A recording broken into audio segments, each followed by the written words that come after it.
नमस्कार दोस्तों, स्वागत है आपका हमारे चैनल पर। भाभी के ताने अब गोकुल के आत्मसम्मान को चोट पहुंचा रहे थे।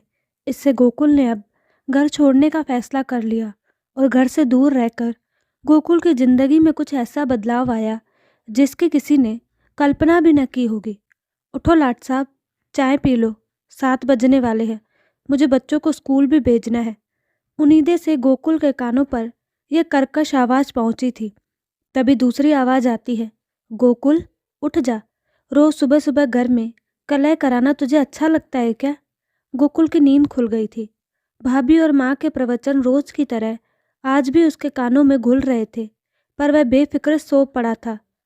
माँ की बात सा एक बार की बर्दाश्त भी कर लेता, पर भाभी का इस तरह से उलाहना देना उसे कतई मंजूर न था।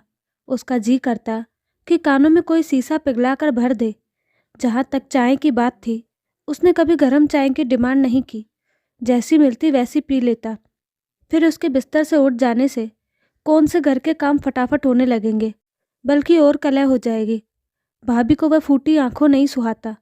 वह नहीं समझ पाती थी कि टूर एंड ट्रेवल्स और ट्रैकिंग का काम थका देने वाला होता है। बड़ा भाई कुछ कहना भी चाहता तो पत्नी के सामने उसका मुंह न खुलता। एक तरह से वह पत्नी की बातों का मूक समर्थन करता था। माँ जानती थी कि मेरा बेटा बिल्कुल नालायक तो नहीं है, लेकिन ऐसे बेटे को लायक भी तो कहा नहीं जा सकता जिसकी शादी की चिंता ने ही उसको इतना परेशान कर दिया हो। कितनी कोशिशें नहीं की थी माँ ने।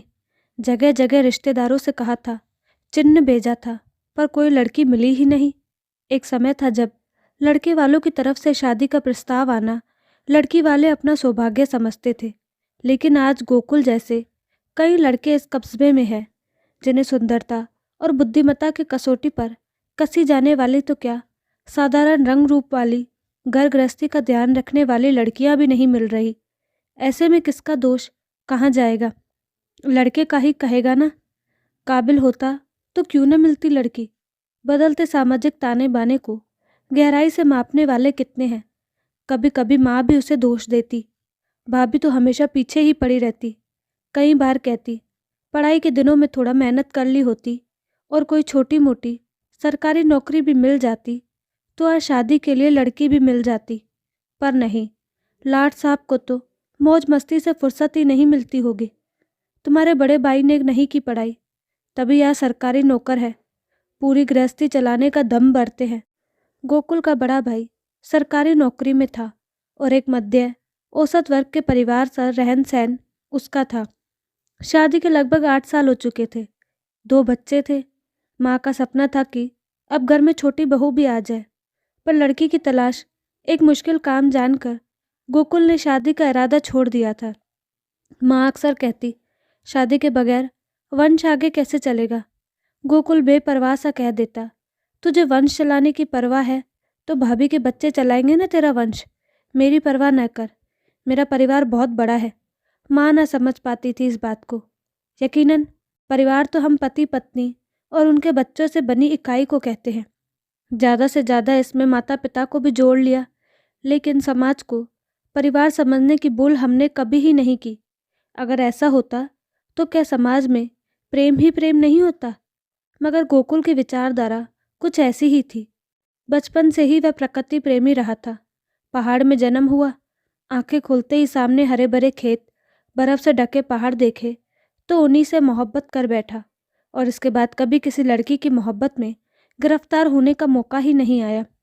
वह सोच सोच कर परेशान था कि भाभी उसे निठल्ला क्यों कहती है। न वह भाई भाभी पर बोझ था, न माता पिता पर। जो कुछ भी कमाता था उसका एक नियत हिस्सा घर खर्च चलाने के लिए माँ के हाथ पर रखता। इस बार जब उसने माँ के हाथ में 15,000 रुपये रखे थे तो माँ ने कहा था, मुझे नहीं, अपनी भाभी को दिया कर ये पैसे। घर तो वही चलाती है, पर गोकुल की कोशिश भाभी से दूर रहने की ही होती। वह कहता, तू ही दे देना भाभी को। पहाड़ों से टक्कर लेने वाले गोकुल का दिल भाभी से डरता था, क्योंकि पहाड़ उसे मुकाबला करने का हौसला देते, जबकि भाभी अपने व्यंग्य बाणों से हमेशा उसे नीचा दिखाती और उसके हौसलों को पस्त करती थी। कल की ही तो बात है, जैसे ही वह ग्रुप को ट्रैकिंग कराकर 2 दिन बाद थका हारा घर लौटा था तो भाभी ने ठंडा दाल भात प्लेट में डालकर डाइनिंग टेबल पर रख कर जोर से कहा था, आ गए लाट साहब हिमालय की यात्रा से, पेट पूजा कर लो। ये अपमान बहुत भारी था। माँ को भी बुरा लगा था, पर बहू ने उसे अपने मोह पाश के जाल में ऐसा उलझाया था कि वह छोटे बेटे की सुध लेना ही भूल गई। दरअसल माँ अपने बेटे की शादी को लेकर बहुत परेशान थी। हर माँ की तरह उसका भी अरमान था कि बेटे की शादी हो जाए और माँ की जिम्मेदारी पूरी हो जाए, पर बहुत हाथ पैर मारने पर भी छोटी बहू नहीं मिली। छोटी बहू की तलाश अब गोकुल के आत्मसम्मान को चोट पहुंचा रही थी। यूँ तो वह हमेशा ही कम बोलता था, लेकिन इधर किस दिनों से वह ज़्यादा चुप था। उसकी यह चुप्पी आने वाले तूफान की चेतावनी से लगने लगी थी। यह सच है कि विरोधी पर हथियार का प्रयोग अगर सही समय पर न करो तो वह खुद पर ही वार करने लगता है। कितना अपमान सहा था गोकुल की चुप्पी ने। चुप तो वह आज भी रहेगा, पर अपने ही तरीके से वार करेगा। आखिर 4 दिनों के बाद उसने हाथ जोड़कर माँ से अपना मंतव्य बता दिया। मैंने शहर में पर्यटन कार्यालय के पास एक छोटे से कमरे में अपने रहने का इंतज़ाम कर लिया है। मेरी वजह से आप सबको जो तकलीफ़ होती रही वह अब नहीं होगी। माँ तो माँ थी, यह सुनते ही हताश हो गई। कई बातें उसके दिमाग में घूमने लगी, गोकुल के खाने पीने का इंतज़ाम वगैरह। पर आज गोकुल किसी की सुनने वाला नहीं था। उसका व्यवहार अपेक्षाकृत संयत था। माँ के दोनों कंधों पर हाथ रखते हुए बोला, मैं पास ही शहर में हूँ, यहाँ से मात्र 2-3 किलोमीटर दूर। जब मेरी याद आए मुझे फ़ोन कर लेना, मैं मिलने चला आऊँगा या बुला लूँगा।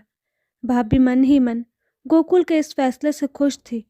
बस मन में थोड़ी सी कुचकुचाहट सी थी कि महीने के बंधे हुए 15,000 रुपये अब नहीं मिलेंगे, और इसके अलावा भी समय समय पर गोकुल खाने पीने व घर का ज़रूरी सामान लेकर आ जाता था, वह सब भी बंद हो जाएगा। गोकुल महीने के 15-20 दिन तो पर्यटकों के पास टूर पर रहता था। घर में उसके खाने पीने का खर्चा ही क्या रहा। कई बार उसके आने की खबर नहीं होती तो भाभी खाना बचा कर भी नहीं रखती। पिंडारी ग्लेशियर, कफनी ग्लेशियर, सुंदर डूंगा, मिलम ग्लेशियर, पंच केदार, मध्य महेश्वर, खलिया टॉप, ओली और भी न जाने कहाँ कहाँ जाता था वह टीम को लेकर, और टेंट लगाकर कई दिनों तक वहीं ठिकाना बना लेता। जब भी वह एडवेंचर की दुनिया की तरफ बढ़ता, दिन रात भूल जाता, लेकिन संयुक्त परिवार में यह संभव नहीं था। एक 27-28 साल का युवा भाभी की डांट खाए जरूर उसके मन को आघात पहुंचता था। अगस्त का महीना था, वह अपने नए ठिकाने पर पड़ा हुआ था। अब जल्दी जागने की ज़रूरत नहीं थी। पिछले 2-3 दिन से वह महसूस कर रहा था कि आज़ादी का सुख कितना बड़ा होता है।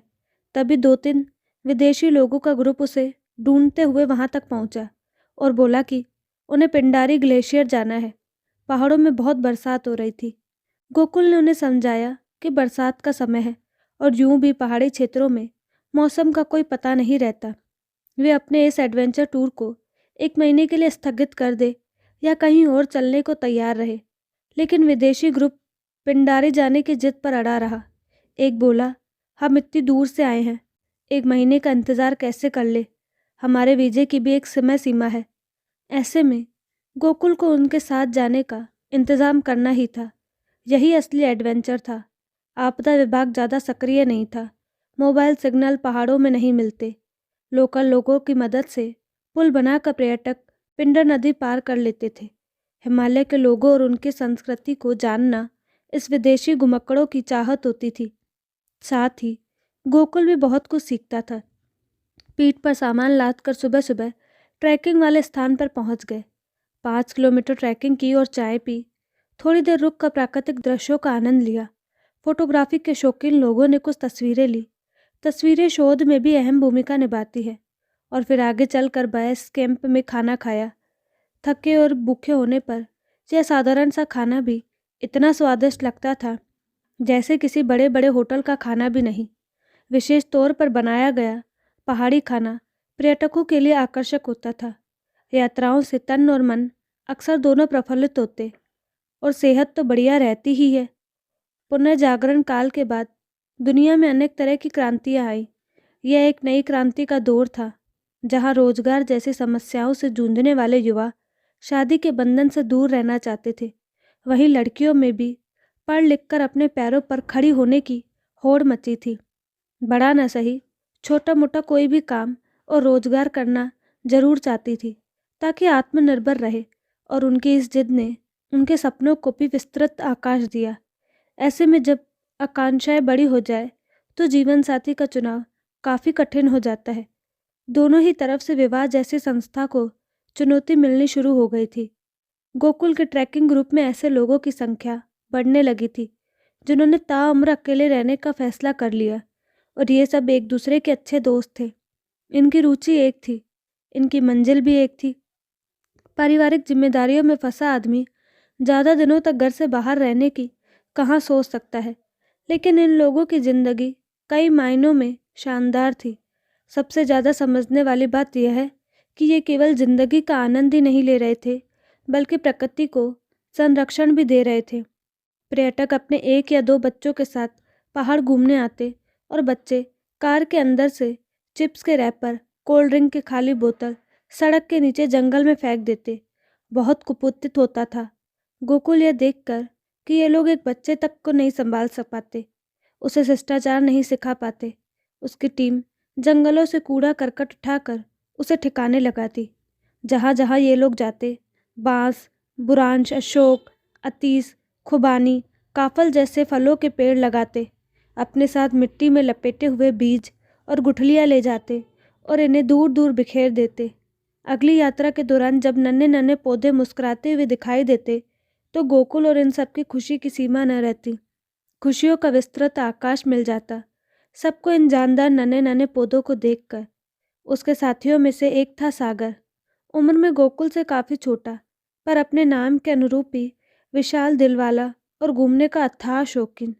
उसने बद्रीनाथ जाने की जिद पकड़ ली थी, पर गोकुल और कुछ लोगों का कहना था कि अभी यात्रा सीजन के आरंभ में भीड़ को देखते हुए जाने का विचार सही नहीं है, बरसात के बाद जाएंगे।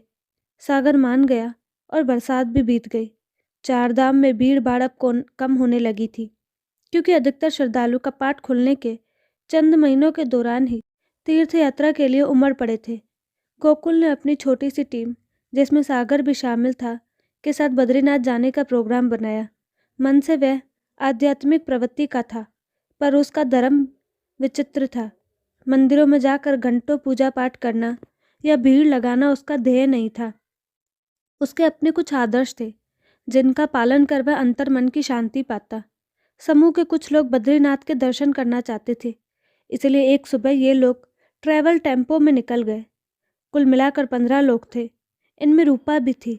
रूपा पिछले 2-3 सालों से गोकुल की टीम से जुड़ी थी। वह गोकुल की जिंदगी से भी जुड़ना चाहती थी। 1-2 बार गोकुल को इस बात का एहसास दिलाने की कोशिश भी की थी उसने। गोकुल ने अपने बंजारेपन का हवाला देते हुए हर बार उसके अरमानों पर पानी फेर दिया। बद्रीनाथ दर्शन के बाद वे लोग माणा की तरफ बढ़े, जो यहाँ से लगभग 2 किलोमीटर आगे था।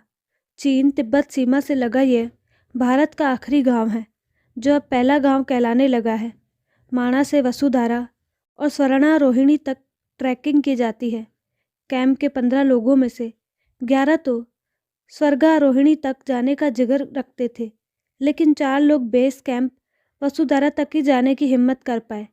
शारीरिक परेशानी की वजह से रूपा भी वसुधारा तक ही जाना चाहती थी, पर गोकुल के साथ की चाहत उसके पैरों को आगे धकेल रही थी।